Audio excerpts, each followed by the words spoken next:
आज हम आपको सैटेलाइट तस्वीरों के द्वारा कुछ ऐसा दिखाने जा रहे हैं जिसकी आपने कल्पना भी नहीं की होगी। कलयुग में धरती के भस्मासुरों की ऐसी काली सच्चाई जिसे देखकर आपकी रूह कांप जाएगी। सैटेलाइट तस्वीरें तो चीख चीख कर बता रही हैं, लेकिन प्रशासन में तो धृतराष्ट्र बैठे हैं जिनकी आंख और कान दोनों बंद हो चुके हैं। लेकिन एक वकील साहब ने हिम्मत दिखाई और कोर्ट में सबूत पेश कर इन भस्मासुरों की काली करतूत उजागर कर दी। लेकिन कलयुग के इन भस्मासुरों की ये काली सच्चाई अभी तक लोगों की नजरों से कोसों दूर है। आज हम आप लोगों के सामने इस सच्चाई को उजागर करने वाले हैं, इसलिए इस वीडियो को अंत तक जरूर देखें, क्योंकि इस वीडियो में ऐसी काली करतूतें उजागर होंगी जिन्हें देखने के बाद आप भी अपने दांतों तले उंगली दबा लेंगे। नमस्कार, आप देख रहे हैं न्यूज पंच इंडिया और मैं हूं आपके साथ अरुण। भगवान शंकर की आराधना करने के बाद एक राक्षस ने भगवान से ऐसा आशीर्वाद लिया कि वो जिसके सर पर भी हाथ रख दे वो भस्म हो जाए।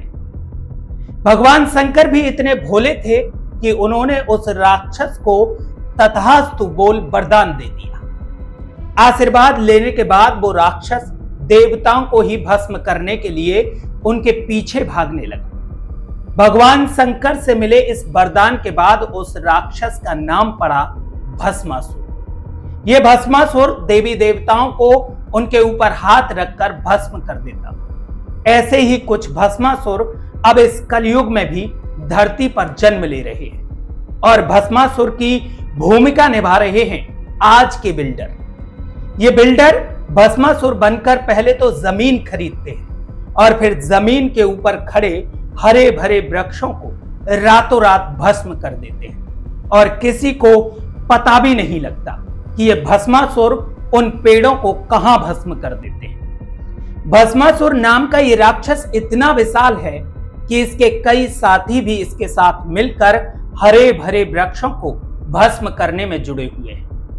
हाईटेक सनसिटी टाउनशिप नाम का यह भस्मासुर राक्षस सैकड़ों हरे पेड़ों को भस्म कर चुका है और किसी को कानो कान खबर भी नहीं है। लेकिन इसका खुलासा आरटीआई में हुआ और सैटेलाइट से जो तस्वीर ली गई उसे देखकर आपकी आंखें भी फटी की फटी रह जाएंगी। इस तस्वीर में ये जो आपको छोटे छोटे ब्लैक डॉट दिखाई दे रहे हैं वो इस जमीन पर खड़े हरे भरे वृक्षों को दर्शा रहे हैं। अब दूसरी तस्वीर देखिए।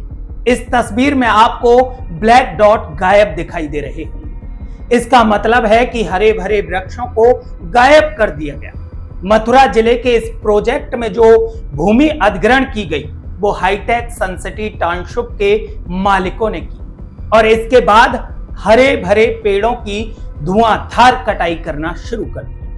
लेकिन यहां सवाल उठता है, क्या प्रशासन में बैठे धृतराष्ट्र को कुछ भी दिखाई नहीं दिया या फिर मामला बड़े बिल्डरों से जुड़ा होने के कारण किसी ने उनके खिलाफ आवाज तक उठाने की जहमत नहीं की। लेकिन इन धरती के भस्मासुरों की काली करतूत का खुलासा अधिवक्ता एन.के. गोस्वामी ने कोर्ट में कुछ एविडेंस देकर की।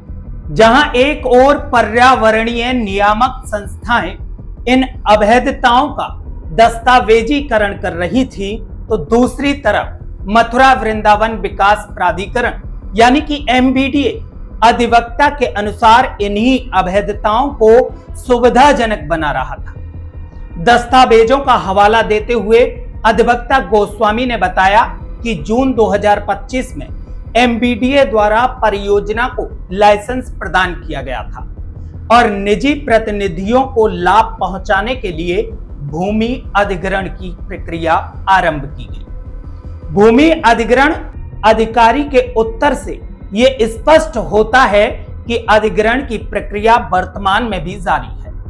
अधिवक्ता ने कहा, रेगुलरिटी कैप्चर की परिभाषा है जहां राज्य की मशीनरी कानून लागू करने के लिए नहीं बल्कि कानून तोड़ने वालों की सेवा के लिए काम कर रही है।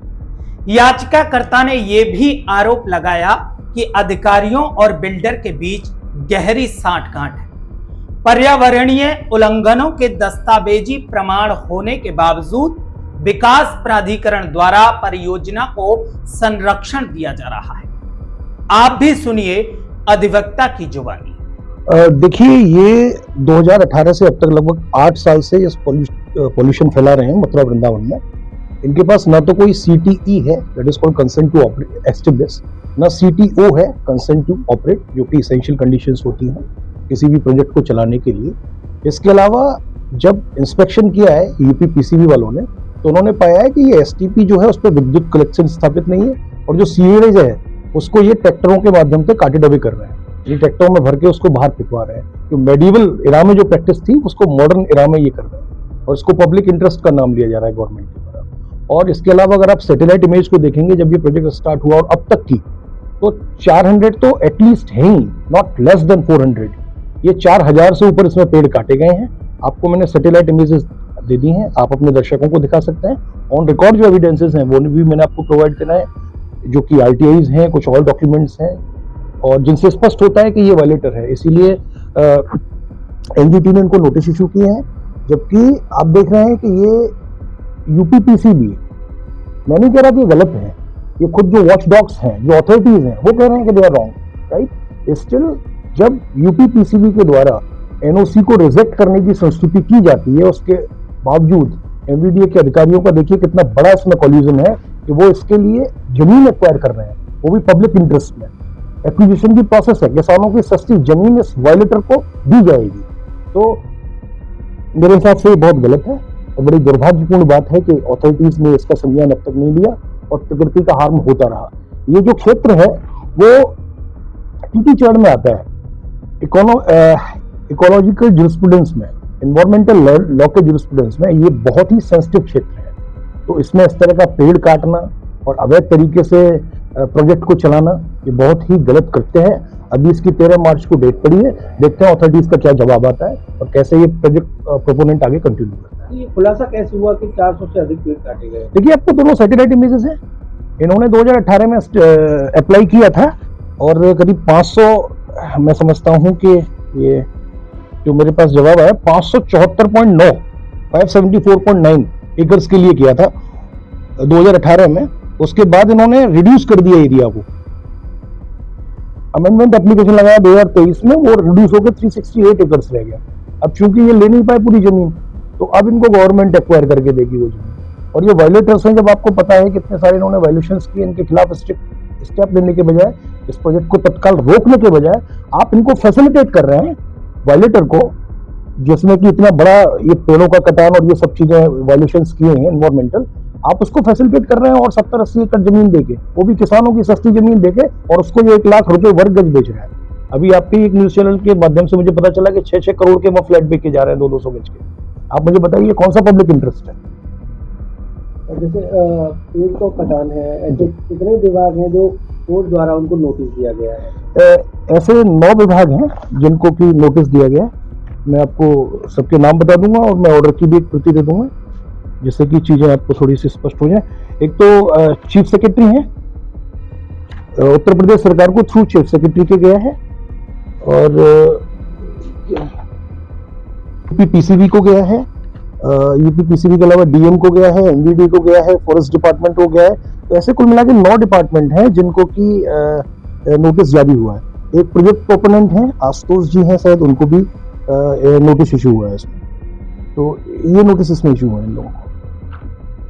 क्या मानते हैं जिस तरह से जो पेड़ों का एक संहार किया गया, पर्यावरण को क्षति पहुंचाई गई, इसमें कुछ विभाग भी मिले हुए हैं?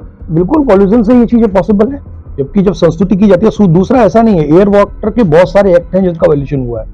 CW, जिसमें हमने सेंट्रल वाटर जो अथॉरिटी है उसको भी पार्टी बनाया है, क्योंकि कॉमन एक्यूफायर से बिना किसी परमिशन के आप वाटर एक्सट्रैक्ट कर रहे हैं। ये एक तरह पानी की चोरी मानी जाती है, क्योंकि पब्लिक ट्रस्ट डॉक्ट्राइन कहता है कि ये पब्लिक का केवल गवर्नमेंट जो है ये ट्रस्टीज हैं, राइट, ये ओनर नहीं है। तो आपने बिना कुछ अनुमति लिए ग्राउंड वाटर को एक्सट्रैक्ट किया है, एब्सेंस ऑफ CTE CPO कुछ आपके पास है ही नहीं।